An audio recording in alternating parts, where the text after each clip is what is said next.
Halo, bertemu kembali di vlog Manopo.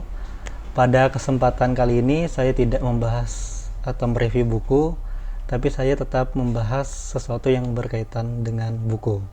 Apa itu yang akan saya bahas? Saksikan vlog berikut ini.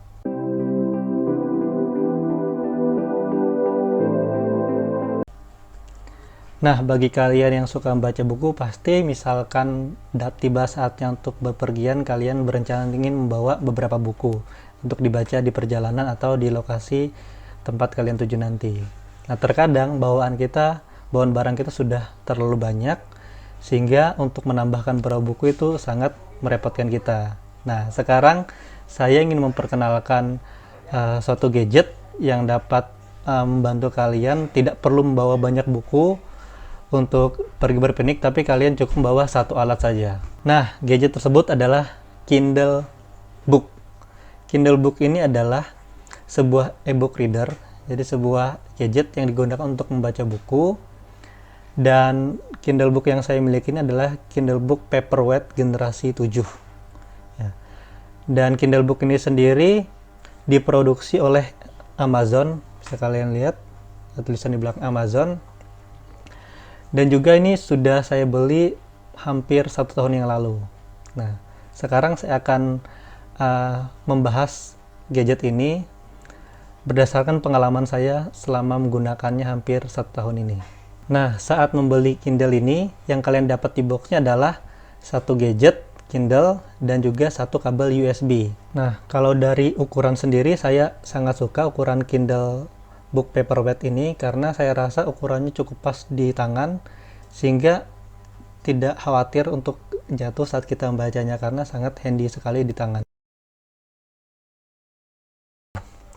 Yang pertama adalah Kindle ini memiliki teknologi e-ink, di mana teknologi itu membuat mata kita tidak sakit ketika membaca.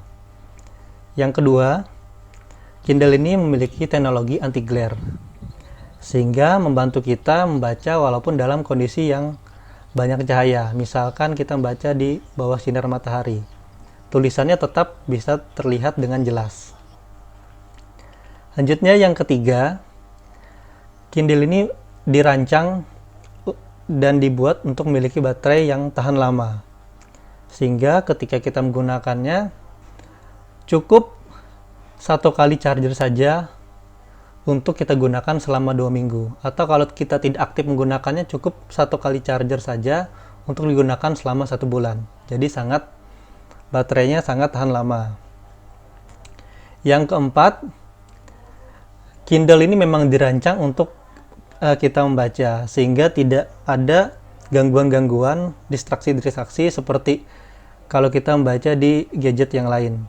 Misalkan di handphone ada gangguan pesan media sosial segala macam. Selanjutnya, fitur-fitur apa yang bisa kita peroleh dari gadget ini? Yang pertama adalah kita bisa mengatur ukuran fontnya, besar kecilnya huruf dari Kindle itu sendiri. Selanjutnya, kita juga bisa mengganti jenis fontnya dengan jenis font yang kita sukai, sama seperti yang ada di Microsoft Word, tapi jumlahnya cukup terbatas.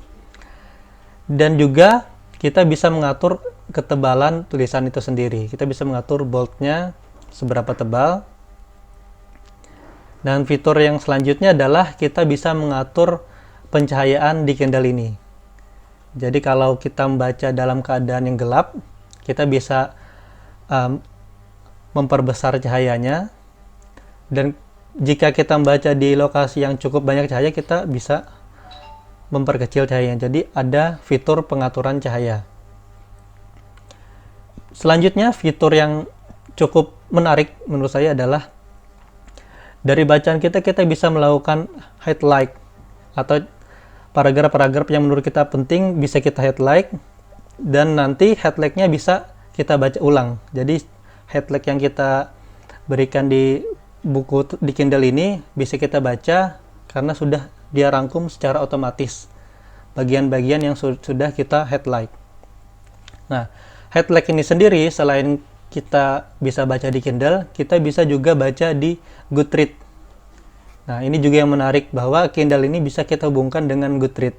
Jadi headlink yang sudah kita buat bisa kita baca di website Goodreads menggunakan laptop atau komputer, sehingga memudahkan kita untuk melihat paragraf-paragraf penting yang sudah kita kumpulkan.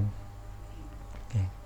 Selanjutnya, fitur yang saya sukai adalah kamusnya. Jadi Kindle ini memiliki dictionary, di mana dictionary itu digunakan bisa secara offline. Nah, jadi misalkan kita membaca, ada kata yang kita tidak pahami, kita cukup menekan kata itu saja, nanti muncul dictionary-nya, sehingga dapat memudahkan kita untuk memahami arti-arti atau kosakata dalam bahasa Inggris. Jadi, yang saya sukai di sini adalah sambil kita membaca, kita bisa sambil menambah vocabulary kita dalam bahasa Inggris dan juga meningkatkan kemampuan membaca kita dalam bahasa Inggris. Selain itu, ada juga fitur Wordwise. Nah, apa itu fitur Wordwise? Fitur Wordwise itu adalah sebuah fitur pada Kindle ini sejenis dictionary, tapi dia langsung menjelaskan pada Kindle ini kata-kata yang rumit atau kata-kata yang diartikan sesuai dengan konteks bacaan itu sendiri. Nah, bisa kita lihat seperti ini. Misalkan ada tulisan convention. Nah, ada tulisan di atasnya a act of accepting one mistake. Jadi dia menjelaskan satu kata dengan sebuah kalimat secara otomatis. Jadi tidak perlu kita membuka dictionary, untuk beberapa kata dia sudah menjelaskan arti kata itu apa pada konteks buku yang sedang kita baca. Nah, selanjutnya bagaimana cara kita mendapatkan buku di Kindle ini untuk kita baca? Yang pertama adalah kita bisa masuk ke Kindle Store. Ini bisa kita klik di sini. Setelah di Kindle Store ini, kita bisa memilih buku-buku yang ingin kita beli. Nah, semua buku di Kindle ini merupakan buku dalam tulisan bahasa Inggris. Dan juga membelinya dengan mata uang dolar. Nah, lalu bagaimana cara kita bisa membeli buku tersebut kalau kita tidak memiliki kartu kredit? Oke, di sini saya jelaskan. Di Indonesia sendiri ada kartu yang namanya Genius. Nah, kartu Genius itu bisa kalian gunakan untuk mengganti kartu kredit. Saya juga menggunakan kartu Genius ini untuk membeli buku di Kindle Store. Nah, untuk bagaimana untuk mendaftar Genius sendiri, kalian bisa googling, dan itu juga bisa kalian buka kartu tabungan di Genius itu secara online. Nanti ada wawancara via video call untuk kalian bisa membuka kartu Genius itu sendiri.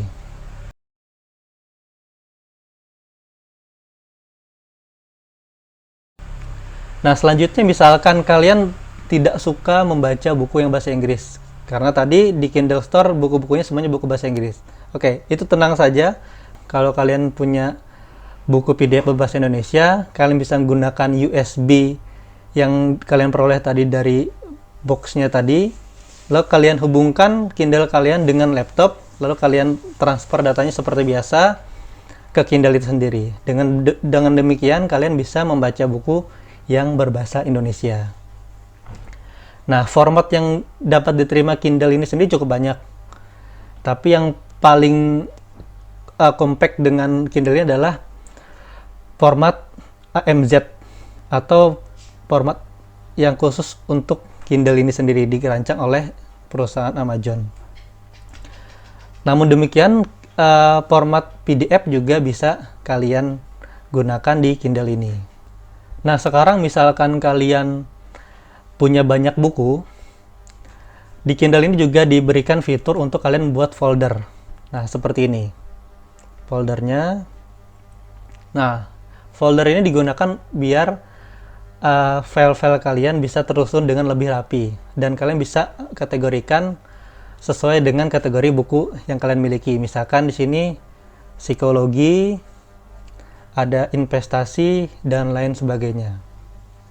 Oke, dan satu hal lagi, Kindle ini yang saya miliki ini belum support audiobook dan juga tidak waterproof.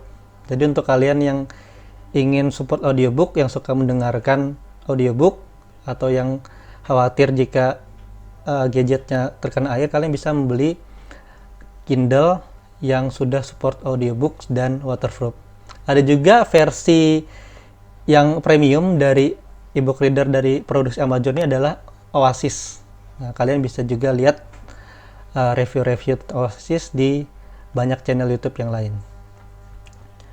Baik, sekian dari saya tentang review Kindle.